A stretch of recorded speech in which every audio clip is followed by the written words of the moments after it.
ఇద్దరు బాగుంటే మీటింగ్లు కూడా సక్సెస్ అవుతాయి.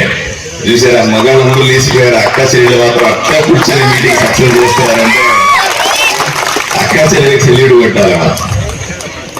నిజమక్క, మగవాళ్ళు ఓపిక ఉండదు. ఆడవాళ్ళు అట్టగా ఒక్కసారి పని అనుకుంటే గట్టిగా నిలబడి పని అయ్యేదాకా కూర్చునే తత్వం అక్క చెల్లెళ్ళు. అందువల్ల ఎందుకనే మా అన్నం చెప్పిన స్టేజ్ మీద కూర్చోగానే మీనాక్షి అన్నకి చెప్పిన, టిక్కారెడ్డి కూడా చెప్పిన, అన్న మనం మహిళా క్యాడర్ని బిల్డ్ చేయాలన్నా ఎప్పుడు కూడా స్టేజ్ మీద ఉంటే సగం మంది మహిళలు ఉండాలి, మొత్తం మగవాళ్ళు ఉండాలి. ఎక్కడెక్కడ ఆడవాళ్ళు కనిపిస్తున్నారు. అలవాటు ఆడవాళ్ళని కింద కూర్చోబెట్టి మగవాళ్ళు పైన కూర్చునే అలవాటు రివర్స్ అయిపోయి ఆడవాళ్ళందరినీ కూడా స్టేజ్ మీద తీసుకోగలిగితే ఆ సమాజము బాగుంటది, ఆ పార్టీ బాగుంటది, ఆ ఊరు బాగుంటది అనే బలంగా నమ్మేవాడిని. కాబట్టి ఆదోనికి పట్టుకొమ్మలు, ఆదోని బాగు చేయాలంటే నా అక్క చెల్లెల మీద ఫోకస్ పెడితే సరిపోతుంది నాకు.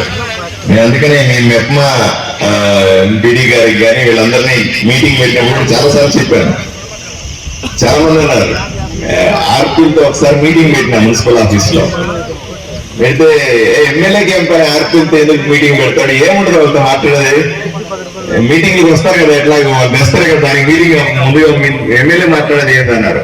ఒరే పిచ్చోళ్ళరా, మీటింగ్లకి తీసుకొచ్చే మహిళా సంఘాలకు సంబంధించి కాదర నా బాధ అంతా కూడా, నా ఊర్లో ఉన్న మహిళా సంఘాల్లో ఉన్నటువంటి ఆడవాళ్ళందరినీ కూడా లక్షాధికారులు కోటీశ్వరులు ఎలా చేయాలని నా బాధ అంటారా, దాని గురించి ఆలోచన చేయడానికి వాళ్ళందరినీ పిలిచాను అని చెప్పినాను. ఎందుకంటే ఒకప్పుడు అవన్నీ కూడా మగవాడు సంపాదించి పెట్టేది, ఆడవాళ్ళు ఇంట్లో పని చేసి పెట్టేది. ఇప్పుడంతా రివర్స్ అయింది. ఆడవాళ్ళు సంపాదించి పెడుతున్నారు. మగవాళ్ళకు చంద్రబాబు నాయుడు గారు లోన్లు ఇవ్వట్ల, నరేంద్ర మోదీ గారు లోన్లు ఇవ్వట్ల, ఆడవాళ్ళకి మాత్రం లక్షల లోన్లు ఇస్తా ఉన్నారు, డీనంత డబ్బులు ఇస్తా ఉన్నారు. కానీ బాధ ఏంటంటే నాకు చాలా మందిని అడిగాను నేను, ఏం చేస్తారు ఈ డబ్బులన్నీ తీసుకెళ్ళి మళ్ళీ మా ఆయన చేతిలో పెడుతున్నామండి, మా అబ్బాయికి ఇస్తున్నామండి, స్కూల్కి ఇల్లు కడుతున్నామండి. అట్లా చేయొద్దండి అని చెప్పినాను నేను. మీరు వ్యాపారాలు చేసి మీరు ఎదుగుతారని మీకు డబ్బులు ఇస్తా, మీకు లోన్లు ఇస్తా, అంతే తప్ప మీరు మళ్ళీ ఆ ఖర్చంతా తీసుకెళ్లి ఇంట్లో పెట్టేస్తే మళ్ళీ కష్టపడి మీరు దాన్ని కంతులు కట్టి ఇబ్బంది పెడితే అది ప్రభుత్వ ఆలోచన విధానం కాదు. అందుకనే దీని పేరే పెట్టారు, డబ్బులు ఇచ్చే లోన్ పేరేమిటి అంటే లఖపతి దీది అన్నారు.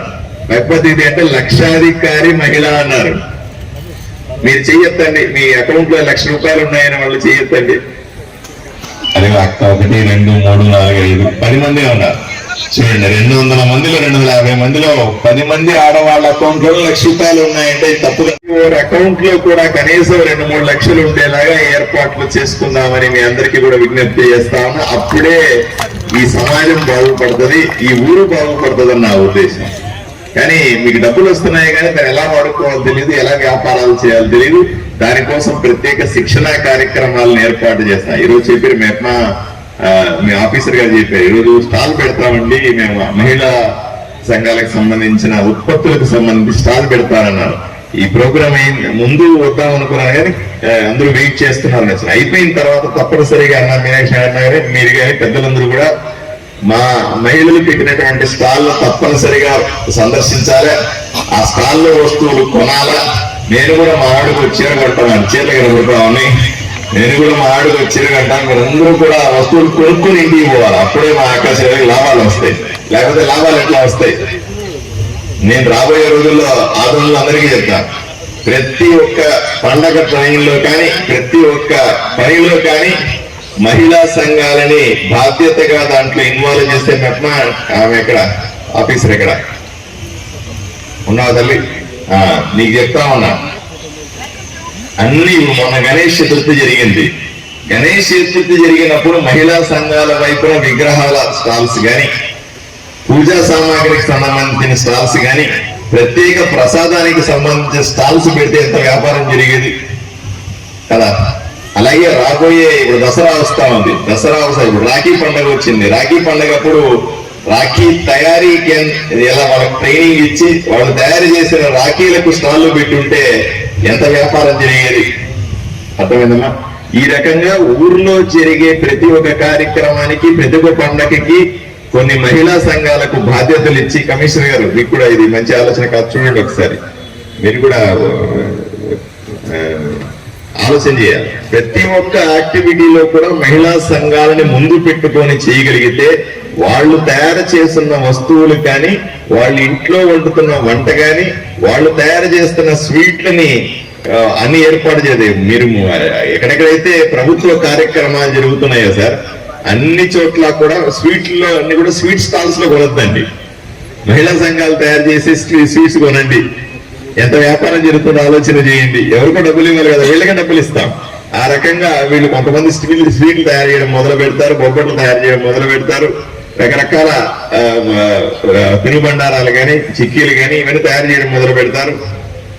అలాగే వీళ్ళకు ప్రత్యేకంగా శిక్షణ కార్యక్రమాన్ని ఏర్పాటు చేసుకుని వీళ్ళని బలోపేతం చేస్తేనే ఊరు బాగుంటది అనే ఆలోచనని వాళ్ళ ముందు మనం ఆవిష్కరించాల్సిందిగా కోరుకుంటా ఉన్నాం. దీన్ని 100% చేయాలంటే 2 సంవత్సరం పడుతుంది. తప్పనిసరిగా ఈ పని పూర్తి చేస్తానని మీ అందరికీ హామీ ఇస్తా ఉన్నాను. మున్సిపాలిటీలో దీన్ని ప్రతిష్టాత్మకంగా తీసుకున్నాం. తప్పనిసరిగా నిధులు వస్తూ ఉంటే అన్నింటినీ కూడా పూర్తి చేసే పని కూడా తీసుకుంటామని మీ అందరికీ హామీ. ఇలాగా పనులు చెప్పుకుంటూ పోతే ఈ 3 నెలల్లో చేస్తున్న పనులు చాలానే ఉన్నాయి. ఇది ఇంతకుముందు, ఎందుకంటే ఇంతకుముందు చంద్రబాబు నాయుడు గారు రాష్ట్ర ప్రభుత్వం చేసిన రిపోర్ట్ మేము ముందు పెట్టాము. ఎమ్మెల్యేగా నేను, మా కూటమి పెద్దలంతా చేస్తున్నటువంటి రిపోర్ట్ ని మీ ముందు పెట్టాలన్న ఉద్దేశంతో ఈ 4 ముక్కలు కూడా చెప్పాను. మళ్ళీ మిమ్మల్ని అందరినీ కలుస్తా ఉంటాం. నాకు ఆదరణలో వేరే ఏం పని లేదు. ప్రజలను కలవడం, ఊర్లో తిరగడం, ఇంటింటికి పోయి వాళ్ళ సమస్యలు తెలుసుకోవడం తప్ప నాకు ఈ ఊర్లో వేరే ఏం పని లేదు. కాబట్టి మళ్ళీ కలుస్తూనే ఉంటాను.